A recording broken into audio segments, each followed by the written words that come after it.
समाचार झारखंड से।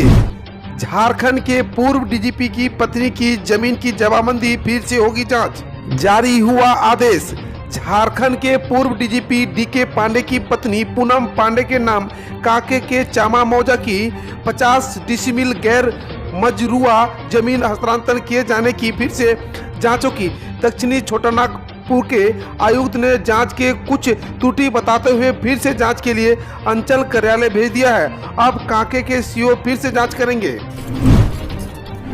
झारखंड बिहार के यात्रियों के लिए खुशखबरी, दीपावली और छठ को लेकर सफर होगा आसान, चलेंगी स्पेशल ट्रेनें। झारखंड व बिहार के यात्रियों के लिए बड़ी खुशखबरी। अगर आप दीपावली और छठ को लेकर यात्रा करना चाहते हैं तो ये खबर आपके लिए राहत भरने वाली है। झारखंड से बिहार जाने वाले यात्रियों की सुविधा के लिए पूर्व मध्य रेलवे द्वारा 9 जोड़ी स्पेशल ट्रेन चलाई जाएंगी। 10 नवंबर से गंगा दामोदर एक्सप्रेस समेत अन्य ट्रेनों का परिचालन स्पेशल ट्रेन के रूप में किया जाएगा। रेलवे बोर्ड से हरी झंडी मिलते ही इसकी आधिकारिक घोषणा कर दी जाएगी। झारखंड के पूर्व मुख्य सचिव सजल चक्रवर्ती का दिल का दौरा पड़ने से बेंगलुरु में हुई मौत। आज होगी रांची में अंतिम संस्कार, राजनेताओं ने जताया शोक। झारखंड के पूर्व मुख्य सचिव और चारा घोटाला के आरोपी सजल चक्रवर्ती का बेंगलुरु में निधन हो गया। कल उन्होंने बेंगलुरु के Narayan Hrudayalaya super specialist hospital में आखिरी सांस ली। दिल के सफल ऑपरेशन के बाद उन्हें दिल का दौरा पड़ गया और उनकी निधन हो गया। आज रांची के घायल घाघरा में उनका अंतिम संस्कार किया जाएगा। झारखंड के मुख्यमंत्री हेमंत सोरेन, पूर्व मुख्यमंत्री बाबूलाल मरांडी एवं अर्जुन मुंडा समेत तमाम दलों के राजनेताओं ने उन्हें निधन पर शोक जताया। 11 नवंबर को होगा विशेष सत्र, सरना धर्म कोड प्रस्ताव जाएगा केंद्र के पास। झारखंड सरकार ने 11 नवंबर को विधानसभा के विशेष सत्र का आयोजन किया है। राज्य सरकार विधानसभा से सरना धर्म कोड का प्रस्ताव पारित कर केंद्र सरकार को भेजेगी। मिली जानकारी के अनुसार राज्य सरकार सरना नहीं बल्कि सरना आदिवासी धर्म कोड का प्रस्ताव केंद्र को भेजेगी। इसके तहत जनगणना में झारखंड के लिए कॉलम बनाने की मांग होगी। यह राज्य के गृह विभाग ने इसके जुड़ा संकल्प जारी कर दिया है। सरना धर्म कोड मिलने से आदिवासियों की जनगणना के उचित आकलन हो सकेगा। झारखंड के 4 आईएएस अधिकारियों को मिला अतिरिक्त प्रभार। झारखंड सरकार ने भारतीय प्रशासनिक सेवा के 4 अधिकारियों को अतिरिक्त प्रभार सौंपा है। इस संबंध में कार्मिक विभाग ने कल यहां अधिसूचना जारी कर दी है। अधिसूचना के अनुसार खान एवं भूतत्व विभाग के प्रभारी सचिव के श्रीनिवास को अपने कार्यों के साथ खान आयुक्त का अतिरिक्त प्रभार सौंपा गया है, जबकि राज्य शहरी विकास एजेंडा के निदेशक अमित कुमार को झारखंड राज्य आवास बोर्ड के प्रबंधन निदेशक का अतिरिक्त प्रभार मिला है। वहीं खेलकूद के निदेशक जिशान कमर को झारखंड संयुक्त प्रवेश प्रतियोगिता परीक्षा परिषद में परीक्षा नियंत्रक और ग्रामीण विकास विभाग के संयुक्त सचिव आदित्य रंजन को पंचायती राज निदेशक का अतिरिक्त प्रभार सौंपा गया है। एक दूसरे की रक्षा करेंगे झारखंड के पुलिस के जवान। अब पुलिस जवानों के तनाव को दूर करने और उनकी सुरक्षा के लिए अब जवान की एक दूसरे के बॉडीगार्ड के रूप में काम करेंगे। पुलिस मुख्यालय ने फिलहाल इसकी शुरुआत झारखंड जगुआर जैप और आईआरबी में कर दी है। यहाँ साथ रहने वाले हर एक जवान एक दूसरे के बॉडी के रूप में काम करने को कहा गया है, ताकि अगर साथ रह रहे जवान पर कोई भी अलग गतिविधियां दिखे तो वो उसकी जानकारी वरीय अधिकारी को दे। झारखंड के गुमला में दुकानदारों को चकमा देकर चोर ने उड़ाया 6 लाख का जेवर। झारखंड के गुमला जिले के जसपुर रोड में बिरसा मुंडा एग्रो पार्क के समीप नवदुर्गा आभूषण की दुकान में एक अपराधी ने 6 लाख रुपये के आभूषण लूट लिया। लूट के बाद अपराधी पैदल ही भागने में कामयाब रहा। दुकानदार के भीतर सीसीटीवी कैमरा लगा हुआ था। इसमें लुटेरे की तस्वीर कैद हो गई है। एक सप्ताह के भीतर जिले में यह लूट की दूसरी बड़ी घटना है। झारखंड 8वीं का रिजल्ट दोबारा होगा जारी, असफल स्टूडेंट को मिलेगा 20% ग्रेस। झारखंड 8वीं का रिजल्ट दोबारा होगा जारी, असफल स्टूडेंट को मिलेगा 20% ग्रेस। झारखंड एकेडमिक काउंसिल ने 8वीं बोर्ड के नतीजों को दोबारा प्रकाशित करने का ऐलान किया है। अब असफल स्टूडेंट को विशेष परीक्षा नहीं देनी होगी, क्योंकि अब इसका आयोजन नहीं किया जाएगा।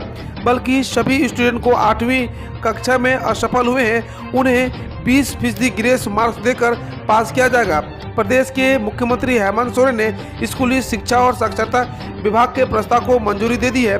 मुख्यमंत्री हेमंत सोरेन ने 8वीं बोर्ड में असफल परीक्षार्थियों को 20% ग्रेस मार्क्स देकर फिर से परीक्षा फल प्रकाशित करने का प्रस्ताव पर स्वीकृति दी है। झारखंड के गांवों में लगेगी मोबाइल लोक अदालत, जानिए कैसे होगा विवादों का निपटारा। झारखंड के गांवों में एक बार फिर मोबाइल लोक अदालत लगेगी। विवादों की सुनवाई करने के बाद तत्काल उसे निपटारा भी जाएगा। विवाद निपटाने के लिए डालसा के वकील और पारा लीगल वॉलंटियर भी मौजूद रहेंगे। अब खबर देश विदेश से। इन्वेस्टर राउंड टेबल में बोले पीएम मोदी, कोरोना काल में दुनिया ने देखी भारत की असली ताकत। वर्चुअल इन्वेस्टर राउंड टेबल में प्रधानमंत्री नरेंद्र मोदी ने गुरुवार को कहा कि इस साल भारत ने बहादुरी से वैश्विक महामारी कोविड-19 का मुकाबला किया। दुनिया ने भारत के राष्ट्रीय चरित्र को देखा। इस दौरान दुनिया ने भारत की असली ताकत भी देखी। कोरोना से चिंतित हुआ चीन, भारत समेत अन्य देशों के लोगों को यात्रा पर लगाई रोक। पूरी दुनिया को वैश्विक महामारी कोरोना वायरस के दलदल में धकेलने वाला चीन अब खुद ही इससे चिंतित हो गया है। चीन ने वैश्विक महामारी कोरोना वायरस के बढ़ते मामले के कारण भारत समेत कई देशों के लोगों को यात्रा पर रोक लगा दी है। भारत में चीनी दूतावास ने गुरुवार को यह जानकारी दी है। पाकिस्तान समर्थक वाइडन को मिल चुका है हिलाल ए पाकिस्तान, भारत को रहना होगा संभल कर। अमेरिकी राष्ट्रपति चुनाव में डेमोक्रेटिक उम्मीदवार जो वाइडन अब बहुमत से कुछ ही कदम दूर रह गए हैं। डोनाल्ड ट्रंप प्रशासन में मुश्किलों से जूझ रहे पाकिस्तान के लिए वाइडन की जीत काफी उम्मीद लेकर आ रही है। वाइडन पुराने पाकिस्तान समर्थक माने जाते हैं। वाइडन को साल 2008 में पाकिस्तान का दूसरा सर्वोच्च नागरिक सम्मान हिलाल ए पाकिस्तान भी दिया जा चुका है। वाइडन उन कुछ अमेरिकी नेताओं में शामिल रहे हैं जो पाकिस्तान की आर्थिक मदद देने के लिए समर्थन कर रहे हैं। नीतीश का बड़ा ऐलान सुनकर हिल उठे सत्ताधारी, अंत भला तो सब भला। बिहार की राजनीति के 15 साल तक शासन की बागडोर संभालने वाले जदयू के सर्वेसर्वा नीतीश कुमार ने बृहस्पतिवार को पूर्णिया में अपनी चुनावी रैली में आखिरी पारी का ऐलान कर दिया है। उन्होंने कहा कि यह उनका आखिरी चुनाव है। उनके बयान से चुनावी राजनीति में खलबली पैदा कर दी है। बिहार के मुख्यमंत्री और जदयू नेता नीतीश कुमार ने विधानसभा चुनाव के आखिरी दौर में पूर्णिया की अपनी रैली के ऐलान कर दिया है कि यह चुनाव उनका आखिरी चुनाव है। अपने इस ऐलान से उन्होंने स्पष्ट कर दिया है कि अब वह बिहार की चुनावी राजनीति में सक्रिय नहीं रहेंगे। इससे यह स्पष्ट हो गया है कि वह बिहार को केवल अगले 5 साल तक नेतृत्व देने के लिए तैयार हैं। लेकिन उनके भाषण ने विपक्ष भी खलबली मचा दी है।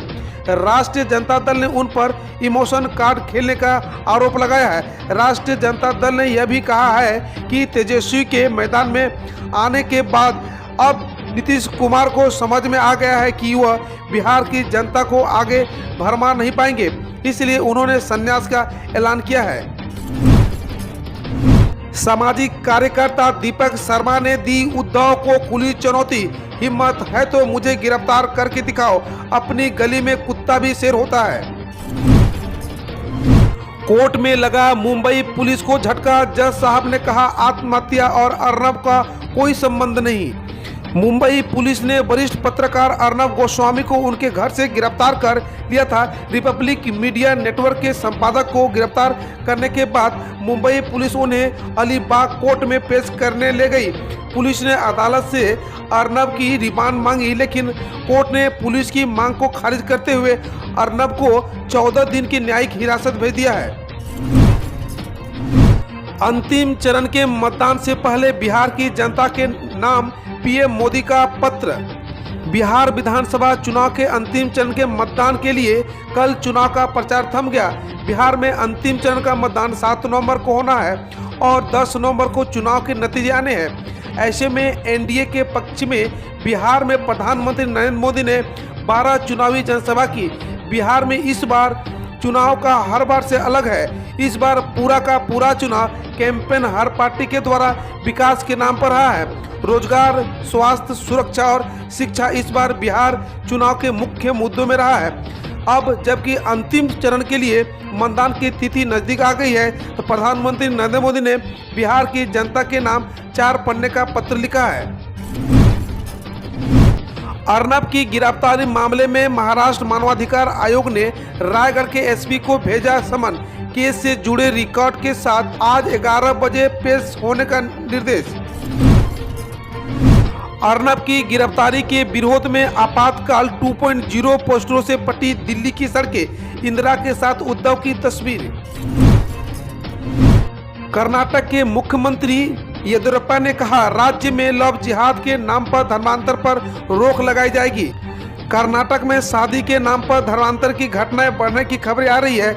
इस पर कर्नाटक के मुख्यमंत्री बीएस येदियुरप्पा ने गुरुवार को कहा कि सरकार लव जिहाद के नाम पर धर्मांतरण के पर लगाम लगाने के लिए कड़े कदम उठाएगी। अब खबर खेल जगत से। बांग्लादेश के अनुभवी ऑलराउंडर साकिब पर से हटा प्रतिबंध, फिटनेस टेस्ट से लेंगे भाग। बांग्लादेश के अनुभवी ऑलराउंडर खिलाड़ी साकिब उल हसन पर सट्टेबाजी द्वारा उनसे संपर्क करने की जानकारी नहीं देने के कारण लगाया गया 1 साल का प्रतिबंध हटा गया है और वह आगामी फिटनेस टेस्ट में भी भाग लेंगे। अब खबर देश की विभिन्न योजनाओं से। प्राइवेट जॉब वालों के लिए बड़ी खुशखबरी, मिलने वाला है बड़ा लाभ। कोरोना वायरस की वजह से जहां इस साल कंपनियों ने कर्मचारियों का अप्रेजल रोक दिया था, वहीं अब कंपनियां अगले साल कर्मचारियों को सैलरी में अच्छी खासी हाइक देने का मत बना ली है। कोविड-19 संकट के चलते इस साल की दूसरी और तीसरी तिमाही में कड़े फैसले लेने के बाद भारतीय कंपनियां फिर से टैलेंट में निवेश करने के लिए तैयार दिख रही है। एक नए सर्वेक्षण में पता चला है कि 87% कंपनियां ने कर्मचारियों के वेतन 2021 में बढ़ाने की योजना बनाई है। अब भारतीय होंगे मालामाल, सऊदी अरब ने लिया एक और बड़ा फैसला। इस वक्त की बड़ी खबर सऊदी अरब से आ रही है। सऊदी अरब के मानव संसाधन मंत्रालय ने घोषणा करते हुए कहा है कि अब विदेशी कामगारों को अपनी नौकरी बदलने की आज़ादी होगी। सऊदी अरब ने विदेशी कामगारों के लिए अनुबंध पाबंदियां छूट देने का फैसला किया है। इस फैसले को अगले साल मार्च से लागू किया जाएगा। इसका सबसे ज़्यादा फायदा भारत के लोगों को होगा, क्योंकि भारत से बड़ी तादाद में कामगार हर साल सऊदी में काम करने के लिए जाते हैं। महज 11,000 रुपये में बुक करा सकते हैं नई कार। फेस्टिवल सीजन में देश की प्रमुख कार निर्माता कंपनी हुंडई ने अपनी एक नई वेस्ट जनरेशन i20 को लॉन्च किया है। इस गाड़ी की बुकिंग भी शुरू हो गई है और मात्र 21,000 रुपये में इसको बुक कराया जा सकता है। इस नेक्स्ट जनरेशन हुंडई i20 की एक्स शोरूम कीमत 6,79,900 रुपये शुरू है। ट्रंप जीते या बाइडेन, सोना छुएगा नई ऊंचाई। अगली दिवाली तक भाव जाएंगे 60,000 के पार। अमेरिकी राष्ट्रपति चुनाव में कौन जीतेगा, डोनाल्ड ट्रंप या जो बाइडेन?